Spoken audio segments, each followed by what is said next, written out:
Well, hello everyone, Texie88 here and welcome to another video. And now we're taking a look at the ZX Spectrum port of UN Squadron, published by 1990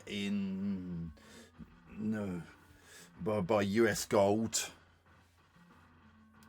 It's an arcade conversion, so it's quite different to the famous Super Nintendo reimagining, even though there are some similarities.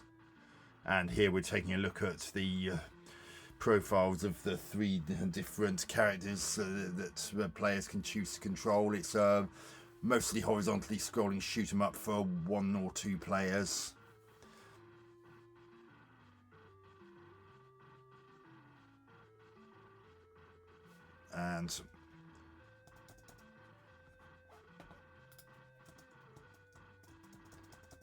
And if you're using keyboard controls, the controls are standard QAOP space. So we've just given ourselves 5 credits, 1 player start. So we can choose to be Shin Kazama, who uses an F-20 Tiger Shark as his aeroplane. Mickey Simon, who flies an F-14 Tomcat. And Greg Gates, who flies an A-10 Thunderbolt. They all have their different strengths and weaknesses, and I think I'm going to pick Shin for this one. So I'm going to be leaving out the loading from this just to shorten this review's length. So here's Saki giving us our mission briefing. Target is the multi-rocket launchers. Most vulnerable target is the radar installations, and it doesn't give you a chance to read it all, which is a bit of a pig. So here's McCoy, where you buy all your weapons and or power-ups if you so wish. So you got a choice between 2 different strengths of bullpup for Shin. Had I been controlling Mickey, it would have been 1 type of bullpup and a 16-way shot, but these weapons can be a bit different depending on which character you've selected. I'm going to pick the more powerful bullpup, even though it's more expensive, and the number in cyan below tells you how many of those you're going to get. And down here you got energy tank, which gives you a longer hit bar and 2 different strengths of shield. But in the first level, there's absolutely no possible way on this earth you're going to be able to afford those. So there's no point even thinking about getting them. So initially, it's a bit puzzling because when you first press the fire button, when you just tap the fire button, you just use one of your special weapons, which in this case is Bullpup 2. So you actually hold down fire to fire your regular Vulcan cannons, and these things here appear after you've destroyed certain waves and or certain enemies.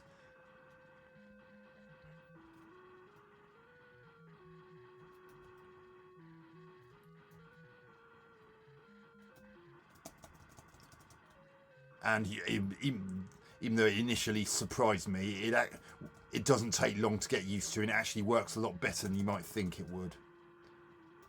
And you can see in the bottom left corner the energy bar.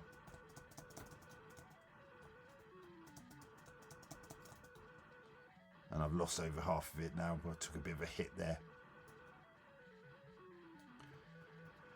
I mean, one thing that is a bit of a pain is that in the original arcade version, there was the waves of enemies that would give you a power-up were coloured red. For obvious reasons, this was not possible on the Spectrum, otherwise there would have been attribute problems. Oh, damn it, if I take another hit, I'm going to die. And that pisses me off. That homing missile got me even when the boss was in the process of being destroyed. I wish it could turn off collision detection like it does on some other versions, because that's actually quite frustrating. I used up a continue, even though the boss was dying, all because collision detection doesn't turn off because it fired a missile just before it blew up. But I digress. So I've got 20 grand going into McCoy's shop this time. And here's Saki giving us mission 2 briefing. So a stealth bomber in there, and we're up in the sky this time. So I can either go for a Phoenix or Falcon missiles, or I can skip those and go for either an... I'm actually going to skip them missiles. I mean, I could afford either the energy tank or the shield, but I'm actually going to completely ignore everything. You don't have to buy any, and you can stockpile money for later levels if you're feeling brave. It's a shame that the foreground scrolling on this level's a bit jerky, and I've just taken a hit. I've also got to bear in mind I've got no special weapons. So you might be thinking, does the monochrome cause problems of things being a bit hard to see? Well, occasionally that can be a problem, but by and large, this game does a pretty good job of avoiding that for the most part. While at the same time having quite detailed graphics, and I've just taken a hit. I did see that bullet, so I just about saw that bullet. Oh. So as you can see, every so often, as you collect those, your Vulcan cannon powers up.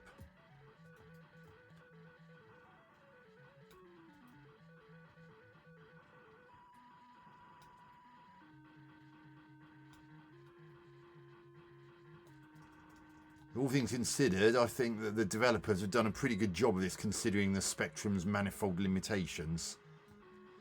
Although one thing is a bit of a shame is that the variety of in-game music on the 128k version, such as what we're looking at here, is all but non-existent. You get the main theme tune in the menu, and this tune, and that seems to be pretty much it. You don't get the variety of tunes from the original arcade, which is a bit of a shame, especially as even on 128k, as you've seen, this game's a multi-loader.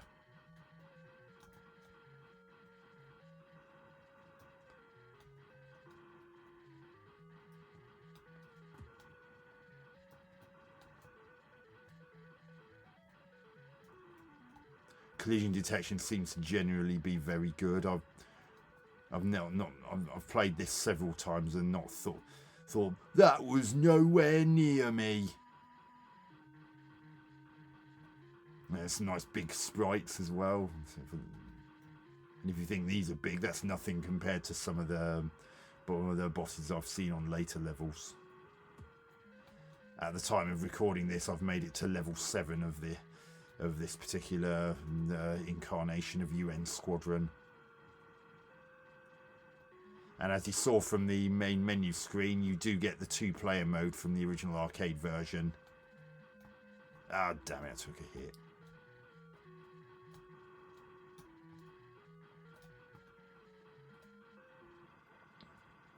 And here's the stealth bomber, that's the final boss of this stage. So as well as its only vulnerable point are its jets on the back. I wasn't quite positioned correctly to... You can actually position yourself in such a way that the 2 narrowly spaced rockets that it fires backwards. See, like that, I was able to position myself correctly. As well as those, you've also got to avoid the aerial mines that you can see. And as before, you've still got to avoid the aerial mines even as it's blowing up, otherwise you'll have the same problem like I did with the homing missile when taking on that tank-like thing at the end of the previous level. So that's mission 3 loaded now. Let's get on with it. So it's Saki telling us it's the forest fortress this time, and even surrounding woods are full of weapons. This time we got 54,200. So I'm going to take the super shell.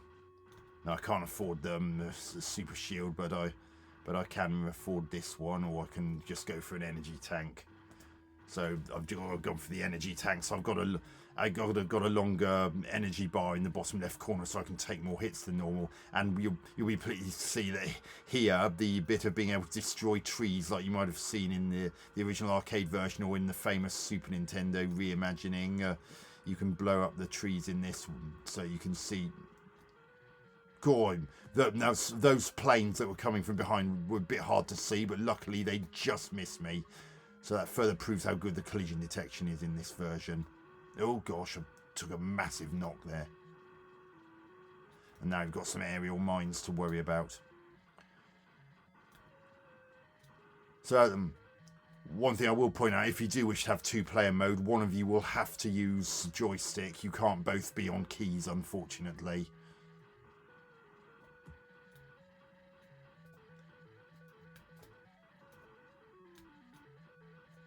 That took a hit. Now, when you're down in the trees there, this is one of the occasions where the monochrome makes it a bit hard to see what's happening. This is one level where you have a bit more problems than many of the other levels in being able to see what's going on. But luckily, that's not a common occurrence, and by and large, you're going to have far fewer problems with that kind of thing than you are in some other games where they got quite detailed backgrounds.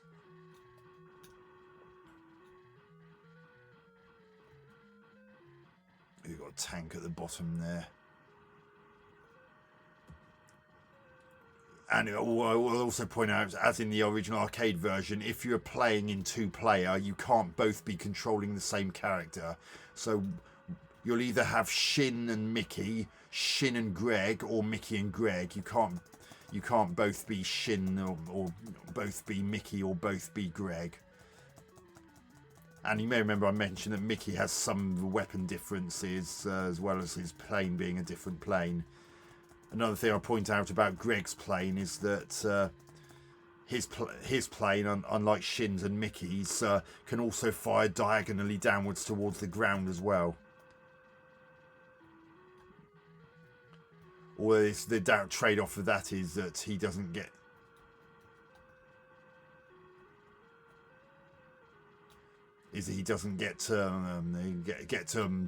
to fire as much firepower directly forward as the other two can.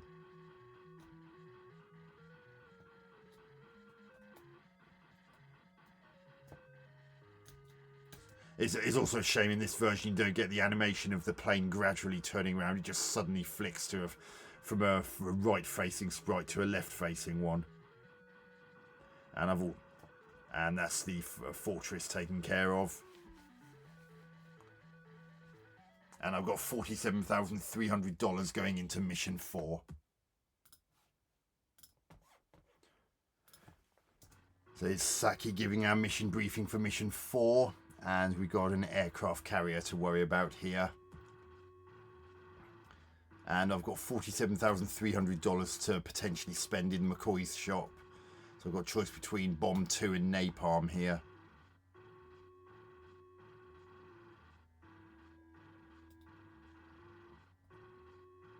And I'm definitely going to take Napalm, and I'm going to take a shield with me this time. So this shield allows me to take 3 hits before it disappears. The more expensive shield is a similar thing, but allows you to take more hits than the cheaper priced one. So I just laid waste to those tanks on the ground with one of my napalms.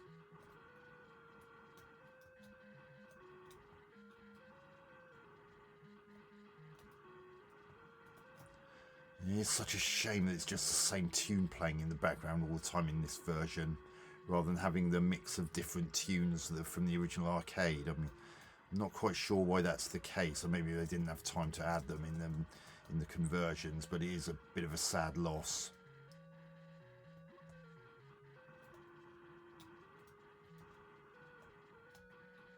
Right, I've lost my... Oh no, I haven't. I thought I'd lost my shield. But I did just take a hit there, so I probably will lose my shield soon. Oh, now I've lost my shield.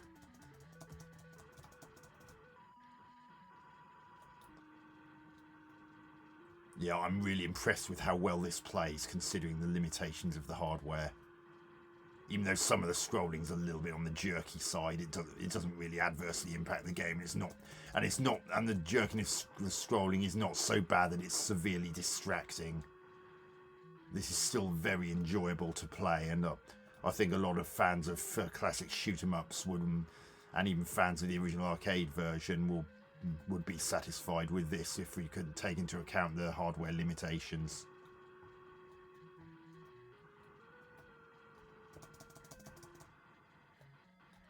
Eat that, eat napalm helicopter. Not too much in the way of slowdown, thankfully, and I just took another hit.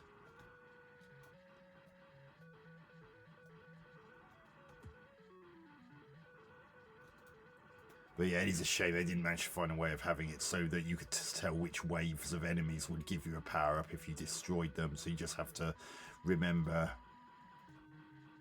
or just destroy and hope. Still got 18 napalms. So it's not essential to destroy these bits, but it does make things a little bit more bearable.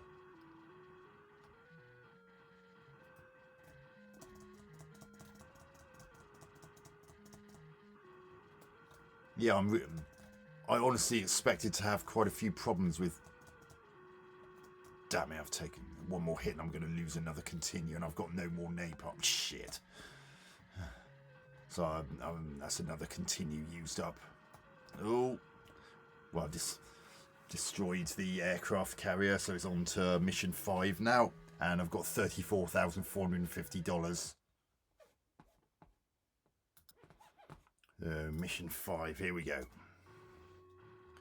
So, bomber called Basin. This huge bomber carries a fighter inside, and the fighter can take off in the air. Don't get distracted by I didn't get to read the rest. Really wish it could have given us more time to read that. So we got the choices between 2 bullpups, just like we had in the first level, but this time it's more expensive because we get to carry more of them. And I can't afford any of those. So thanks for all to pieces, McCoy.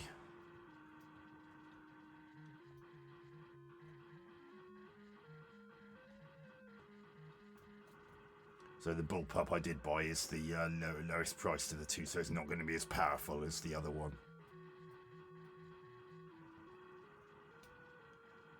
I cannot get over how good this is, considering the spectrum's manifold limitations. The developers have really made good use of the limitations and come up with a more than passable scrolling shoot 'em up.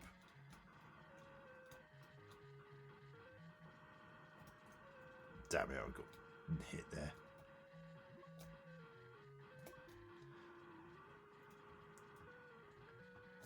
Yeah, you definitely. Although I thought about it, you definitely don't really want to be having no weapons for these big planes, especially as some of those are good. Unless you're in Greg's aeroplane, which can fire diagonally downwards, you'd have a hard time getting some of these planes without the bullpups.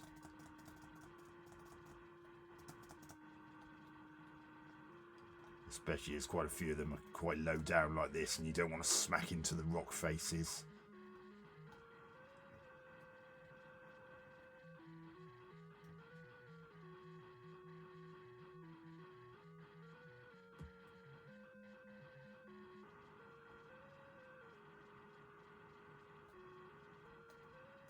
Oh, took a knock there.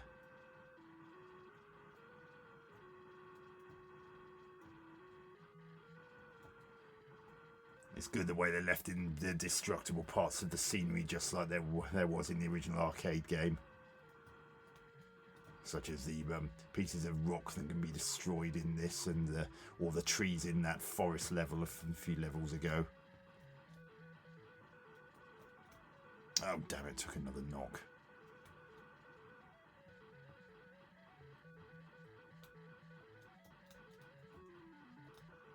Well, quite a heavily powered up Vulcan now. Look how thick it is compared to how thick it was or how thick it wasn't, depending on how you look at it, at the start of the game. And I've still got about 50 bullpups. And boy, am I going to need them.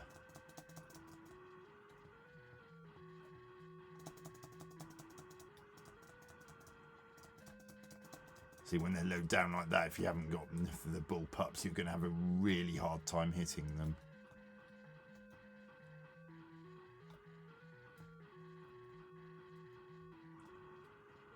At least until such time as even one of them comes up, and now we've got another one to contend with.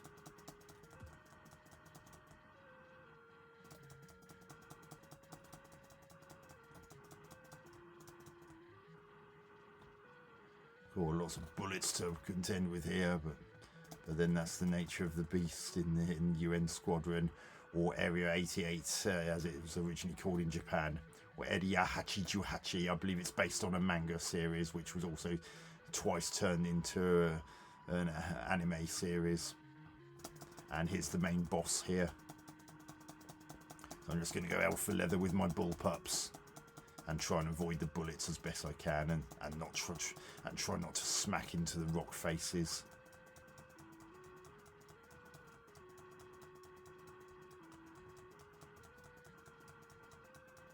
Yeah, right, I've run out of bullpups now, but at least they lasted for as long as they needed to. So I've got $52,150 to take into level 6.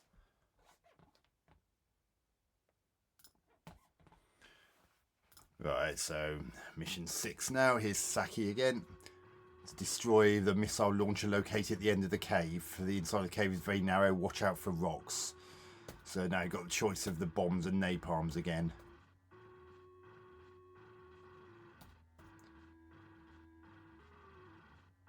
This time, as I think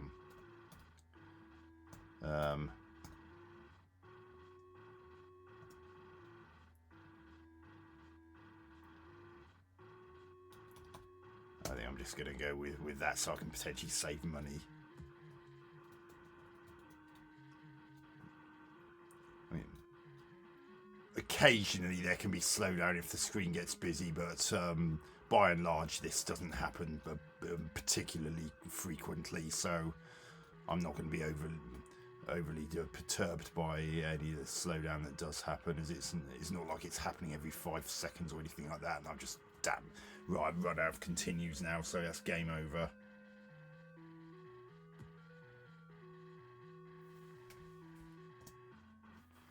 So that was the US Gold's 1990 ZX Spectrum port of Capcom's 1989 arcade classic US Gold. Sorry, UN Squadron. Sorry. Well, they both begin with a 2-letter abbreviation and the same letter. It's an easy mistake to make. And all things considered, I'm really impressed with that, and I really enjoy playing this. Graphics, even though they're largely monochrome, well, certainly monochrome for the actual play area, generally they look really impressive. Quite a bit of detail. Occasionally the detail causes some problems with being able to see bullets and occasionally enemies, such as in that forest level if you're low down to the ground trying to take out ground targets, and you're not using Greg with his ability to fire diagonally downwards as well as straight ahead. So you'd have to have your eyes particularly peeled there, and then even then there's no guarantee you're not going to be hit by a stray bullet you didn't see. But by and large, that kind of problem isn't particularly commonplace. It's also a shame that without relying on memory, there's no way of telling which waves or enemies are going to give you power-ups upon destruction. They would have been coloured red in the original arcade version, but for obvious reasons that Specky owners were used to by this point in Spectrum's heyday, they obviously couldn't do that. Not without some unsightly colour clash, anyway. Sound, well, you've got this tune in on the intro screen and menus, and you've got that one tune in game. It really is a shame that many of the other tunes from the original arcade didn't make it into this version, even though the 128k version is just as much a multi-load as the 48k version.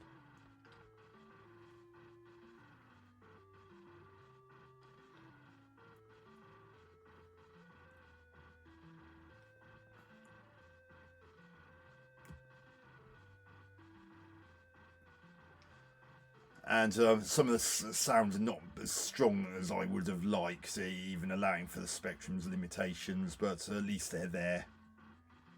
And for the most part, they're serviceable. Gameplay, well, controls handle really well, very responsive. Collision detection's good. So basically, if you've been hit, you've been hit. I've played this particular version quite a few times over the past week or so, and I don't think I've ever had a problem where I thought that was nowhere near me, or there was clearly a great big gap between me and that bullet or that enemy or whatever.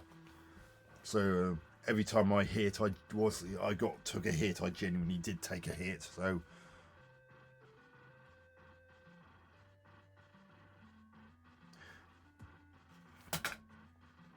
Admittedly, the thing about the lack of different colour on the enemies or enemy waves that give you a power up upon destruction is a little bit of a gameplay blight, as is that aforementioned problem where sometimes enemies and bullets can blend into the more visually complex scenery, such as the lower part of that forest level. So, all things considered, I'm going to give the ZX Spectrum version of UN Squadron 8 out of 10. I really enjoy playing this, and I think if you're a Spectrum fan and love your shoot 'em ups, I think you would enjoy this too. So that's all for this review. Hope you enjoyed this video. Hope to catch you on another one soon. Texie88 out.